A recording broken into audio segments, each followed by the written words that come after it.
Oh, I'm the Analyst, and I'm here to talk about Hollywood's biggest box office bombs. Back in the day, the military wasn't very gender-friendly, as only men were allowed to serve on the front lines, as well as the don't ask, don't tell policy keeping homosexuals out of the armed forces. Nowadays, things have changed, and we now have more females on the battlefield, as well as there being more freedom of sexuality among the troops. And what better way to reflect on that than with a 1990s war movie about a female soldier? G.I. Jane was a 1997 drama about a female Navy lieutenant given a chance to become a member of an elite SEAL team known as the Combined Reconnaissance Team, which isn't a real team in real life, only to have to deal with the sexism both with her fellow candidates and from above in the government.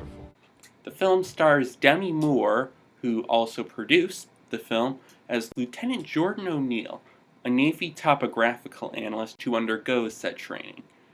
And, if you're wondering, the film's distributor, Hollywood Pictures, is, again, like Touchstone Pictures, another branch of Buena Vista, though this was less successful. The film was written by David Choi, best known for Riddick, and Danielle Alexandra, who also wrote the film's story, with Buena Vista putting $50 million into the production costs and another $46 million in marketing and distribution, for a combined budget of $96 million. The film opens with Texas Senator Lillian DeHaven, portrayed by the late Anne Bancroft, calling out the armed forces for not being gender neutral during a hearing for the Secretary of the Navy, and as such, the armed forces begin a series of tests to see if women can compare favorably to men. Of course, in the film, we only see one test and one person doing the test, which would not give a statistically accurate depiction of whether or not women can actually last said training. You would need at least several hundred women to run the training to get an accurate bearing on how they would handle the training, and about as many males as well to provide a relevant comparison. Lieutenant O'Neill is selected as she is seen to be the most feminine among those being considered, and her test is to last the brutal training selection program of the CRT, of which 60% of candidates fail to make the cut, so no pressure, Jordan. As she begins training, she finds herself an outcast among the many male candidates such as Wick, Flea, McCool, and Slav, the latter of which you may recognize as Jim Caviezel, who would later portray Jesus Christ, the Count of Monte Cristo, and John Reese. With the commander of training, the somewhat enigmatic Command Master Chief Ergyle, portrayed by a pre-Aragorn Viggo Mortensen. In the almost ruthless first day, despite the intensity and length of the tasks, O'Neill manages not to be the first candidate to ring the bell, which would call it quits. There goes Sam.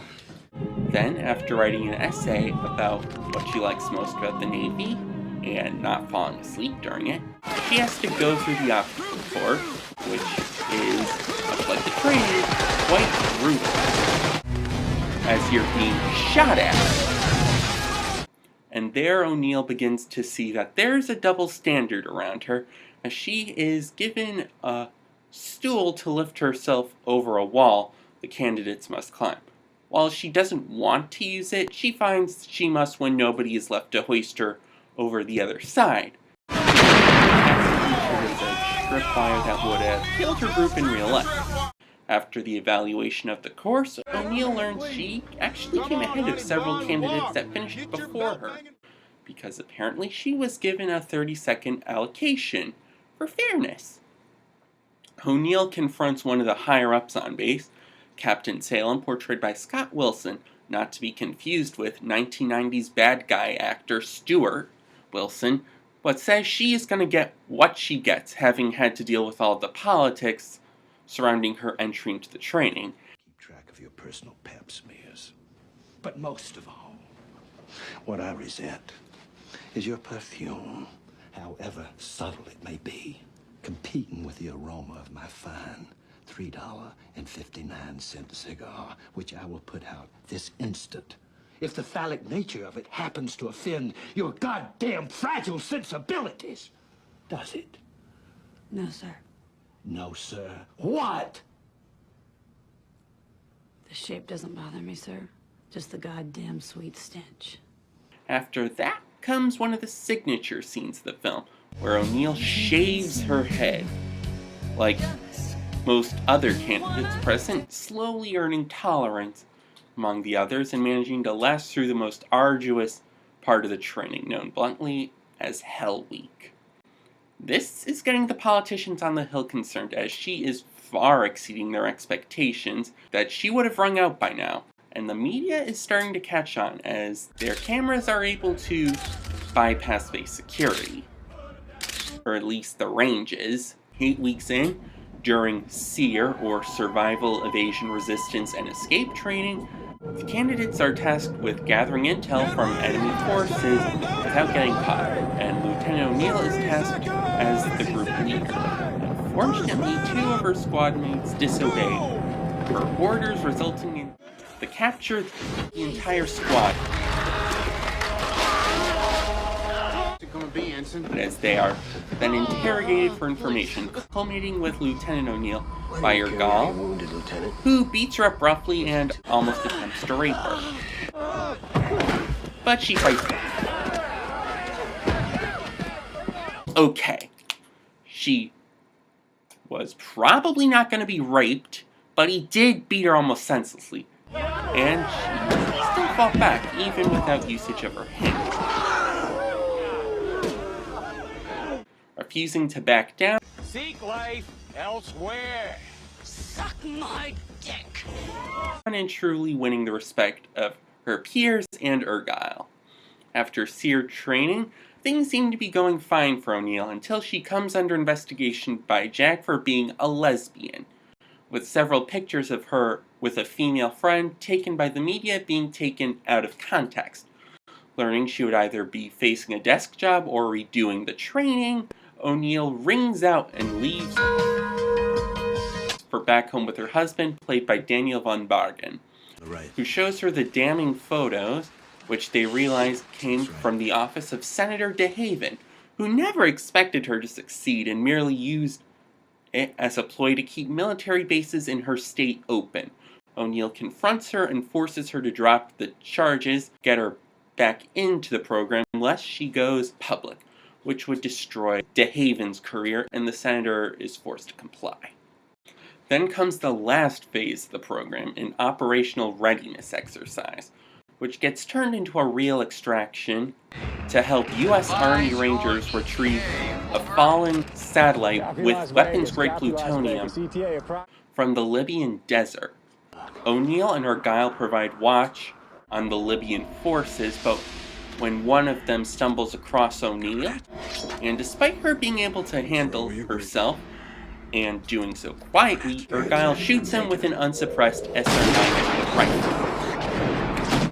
Okay, 2 gripes with the scene. First, you think you would have put a sound suppressor on his gun to reduce the noise. Another soldier is seen with the MP5SD, so clearly they had suppressed weapons.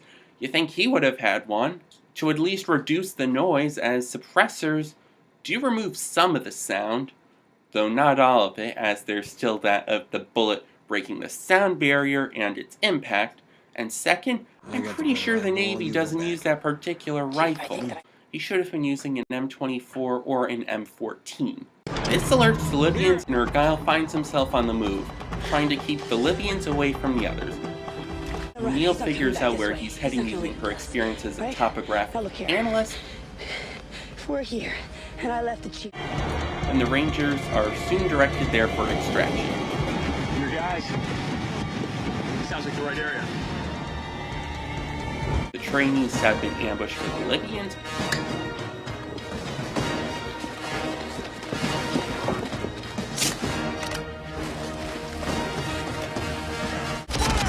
Pulling them back, as O'Neill gets Argyle to safety with help from the pool, they are extracted by gunships. The trainees involved with the rescue are officially welcomed into the CRT, with O'Neill receiving Argyle's Navy Cross and Poetry Book. That was G.I. Jane, and let's see. The acting was somewhat uneven. While Moore gave a solid performance, Bancroft seemed to be hamming it up. The execution is competent, as expected for director Ridley Scott, the director of Alien and Black Hawk Down, though the plot seems to be a bit more implausible despite its somewhat realistic take on the US military, though the characters do seem to develop over the course of the film, unlike The 13th Warrior or Inchon. When G.I. Jane opened on August 22nd, 1997, it actually debuted in first place with $11.1 million, beating out new openers Money Talks, Mimic, and Leave It to Beaver, before retaining the top spot in its second weekend over the Labor Day weekend, before falling to second in its third weekend, holding up relatively well to a final domestic total of $48.17 million. Overseas, it drew another $49 million, for a worldwide total of $97.17 million. After theaters take their cut of the gross, Buena Vista would be left with $45.85 million, which just about covers the ad spend, though they wouldn't see the budget back until ancillary media came in, as it did do rather well on home video. At the time of release, Demi Moore would go on to win the Golden Raspberry Award for Worst Actress, hot off the heels of her previous Worst Actress win for 1996's Striptease, though her performance in G.I. Jane is now seen as one of her better performances. And fortunately for the film, time has gone on, and what was once seen as crazy now is much more commonplace. The estimated theatrical loss on this film is $50.1 million. Thanks for watching, press that like button, and be sure to subscribe.